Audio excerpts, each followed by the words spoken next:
এই ছবিটা একটু ভালো করে দেখেন ভাই।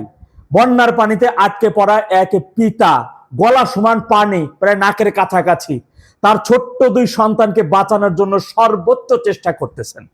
আর একটা ছবিতে দেখলাম এক গর্ভবতী, 9 মাসের গর্ভবতী এক নারী গাছের ডালে আশ্রয় নিয়ে কোন রকম নিঃশ্বাস নিয়ে বাঁচতেছেন। এই ছবিটা একটু দেখেন। এই বন্যার মধ্যে পরিবারের হয়তো কোনো সদস্য মারা গেছেন, কোথায় মাটি দিবেন? সমস্ত মাটি তো তলিয়ে গেছে।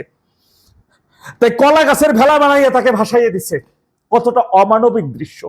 এই খবরটা একটু দেখেন, রয়টার্স নিউজ করেছে, তা থেকে কালবেলা নিয়ে নিউজ করছে কপি কইরা, যে বন্যায় 44 জনের অধিক মানুষ মারা গেছেন এবং 10 লক্ষ মানুষ এখন পানিবন্দী অবস্থায় রয়েছেন বাংলাদেশে। খবরে আছে 40 জন, মারা গেছেন শতাধিকের উপরে। সমকাল একটা নিউজ করলো যে 10 লক্ষের অধিক মানুষ পানিবন্দী অবস্থায়, কিন্তু সরকার কর্তৃক তাদের যে ত্রাণের বাজেট দিয়েছে সেখানে জোন প্রতি পাইছেন মাত্র 28 টাকা। ঢাকার বাইরে, ঢাকার মধ্যে এই দৃশ্যটা দেখেন।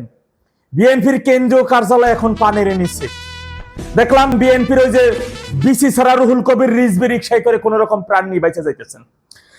আজকে বন্যায় দেশের লক্ষ লক্ষ মানুষ পানিবন্দী অবস্থায়, কিন্তু সরকার কেন সেই পানিবন্দী অবস্থায় থাকা ব্যক্তিদের উদ্ধারের জন্য কেন এত অবহেলা করতেছেন? চট্টগ্রাম, সিলেট সহ সারা দেশে যে বন্যায় কবলিত মানুষ বাঁচার জন্য নিঃশ্বাস নিয়ে কোন রকম বেঁচে থাকার লড়াই করতেছেন, তাদেরকে কেন সরকার ন্যূনতম সহযোগিতা করতেছেন না? কেন এই বন্যায় আটকা পড়া মানুষের প্রতি সরকারের এত অনীহা? কেউ কি বলতে পারবেন আওয়ামী লীগ সরকারের গত 15 বছরে বন্যায় কখনো বিএনপির অফিসে ডুবে গেছে? দেখাইতে পারবেন? আমি বন্যা এটা প্রাকৃতিক দুর্যোগ, এর চাইতে বড় বড় বন্যা বাংলাদেশে আসছে, কিন্তু গত 2 বছর ধরে আওয়ামী লীগ ক্ষমতায় নাই, আর বিভিন্ন সিটি কর্পোরেশন সহ সমস্ত ইউনিয়ন পরিষদ থেকে বিএনপি তাদের লোকজনকে প্রশাসক হিসেবে নিয়োগ দিচ্ছে। ঢাকা সহ চট্টগ্রাম সিটি কর্পোরেশনের এই যে সিটি কর্পোরেশন থেকে ড্রেন পরিষ্কার না করা, ন্যূনতম সিটি কর্পোরেশনের উন্নয়নমূলক কাজে হাত না দিয়ে শুধুই লুটপাট আর লুটপাট।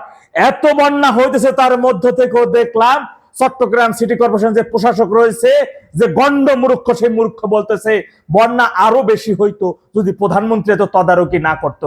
অর্থাৎ মানুষের নাক সমান পানিতে কোন রকম বাইচে আছেন সাঁতার কাটটা, আপনি তুমি ডুইবে মরে যেতেন যদি তারেক রহমান না থাকতো। এই হচ্ছে ওর বক্তব্য। আরো দেখতেছেন তারেক রহমানের বন্ধু খ্যাত যে শাহেদ মিন্না কি প্রতিমন্ত্রী একটা, ওইটাই বলতেছে যে দেশে শুধু এআই দিয়ে ভিডিও বানাইয়ে মানুষ পাবলিশ করতেছে, আসলে এরকম কোনো বন্যাই না, সারা দেশ খুব ভালো অবস্থায় আছে, এই কথাগুলো বলতেছে। এখন সাধারণ মানুষকে বলতে চাই যে দেখেন, আপনাদের নিজেরা যখন বিপদে পড়বেন কোনো প্রাকৃতিক দুর্যোগ, সরকার কিন্তু আপনাকে রক্ষা করার জন্য ন্যূনতম দায়িত্ব নিয়ে আসবে না। অথচ সরকার চলে আপনাদের ট্যাক্সের টাকায়, আমাদেরই ভ্যাট ট্যাক্সের টাকায়। এই সরকার যত আরাম আয়েশ করতেছে, এই সরকার জনগণের সরকার না, এই সরকার সাধারণ মানুষের সরকার না, বাংলাদেশ সার্বভৌমত্বের সরকার না। এই সরকার সম্পূর্ণভাবে পাকিস্তানের প্রেতাত্মা হয়ে আমাদের উপর ভর করে আছে। আজকে বাংলাদেশে যেভাবে প্রাকৃতিক দুর্যোগে ভয়াবহ বন্যায় কবলিত করছে সাধারণ মানুষ, তাদের উদ্ধার কাজে তাদের সহযোগিতার জন্য 28 টাকা দেয় মাথা পিছু ব্যয়, 28 টাকা দেয় তাদের সাহায্য সহযোগিতা। একজন মানুষ 28 টাকা দিয়ে তার কি চলে, কয় বেলা খাইতে পারে একজন মানুষ 28 টাকা দিয়ে? একবার বলতে পারেন আপনারা ভাইরা আমার? তাহলে কেন এই বন্যায় কবলিত 10 লাখের অধিক মানুষকে রক্ষার জন্য, সহযোগিতার জন্য সরকারের এত অনীহা? এই প্রশ্ন সাধারণ জনগণের কাছে রেখে গেলাম। আপনারা ফেসিস্ট তারেকের কাছ থেকে এই প্রশ্নের উত্তরটা পারলে একটু বুঝে নিয়েন। আর ঢাকা সিটিতে যারা আছেন বন্যার মধ্যে আটকা পড়ে যাওয়া, আপনারা একটু অ্যানালাইজ করেন যে এই বছর যেভাবে বন্যায়, এই যে কয়দিন আগেও কোরবানি ঈদে মেট্রো রেলের নিচে গরুর হাট বসাইয়া তার যে বজ্র, সেই বজ্র কোথায় ফেলছে? ড্রেনের মধ্যে ফেলেছে। ড্রেন পরিষ্কার করতে কেউ দেখেছেন? বাসাবাড়ির অলিগলির মধ্য দিয়া ড্রেন পরিষ্কার করতে কখনো দেখেছেন? দেখেন নাই। গত 2 বছরে কোন প্রকার ড্রেনে হাত দেয় নাই এই সিটি কর্পোরেশন। আগে চলছে যে ছোট বাসুর আসিফ মাহমুদ সজীব ভুইয়া ঢাকা সিটি, আর এখন বিএনপির 2 লুলা বাসুর 2 মহানগর উত্তর দক্ষিণে দিয়ে দিছে, ওরা কোনোদিন ওইখানে হাত দেয় নাই। ওরা আছে লুটপাটের মহাব্যস্ত, জনগণের জন্য ওরা না। পরিশেষে চট্টগ্রাম শহর, সারা দেশে থাকা আওয়ামী লীগের নেতা কর্মী ভাই এবং বোনদের কাছে অনুরোধ করব, বন্যায় কবলিত বিপদগামী ভাইদের পাশে দাঁড়ায়েন। আপনাদের পক্ষ থেকে সর্বাত্মক তাদেরকে সহযোগিতা করার চেষ্টা করেন। আমরা জানি একদিকে পুলিশি, অন্যদিকে বিএনপির মব সন্ত্রাসীদের ওভারটেক করে আপনাদের চলতে হচ্ছে, তার মধ্য থেকেও আপনাদের জায়গা থেকে সর্বাত্মক চেষ্টা করবেন তাদের পাশে থাকার জন্য। আশা করি জনগণ অবশ্যই আপনাদের পাশে হয়ে বিএনপির মব সন্ত্রাসীদের সর্বোত্তমভাবে মোকাবেলা করতে হবে। এই দেশকে বাঁচাতে হলে, সাধারণ মানুষকে বাঁচতে হইলে, এই দেশের সার্বভৌমত্ব রক্ষা করতে হলে অবশ্যই বিএনপি, জামাতি, জুলাই, জঙ্গি এই মব সন্ত্রাসীদের বিরুদ্ধে সাধারণ মানুষকে ফুঁসে উঠতে হবে।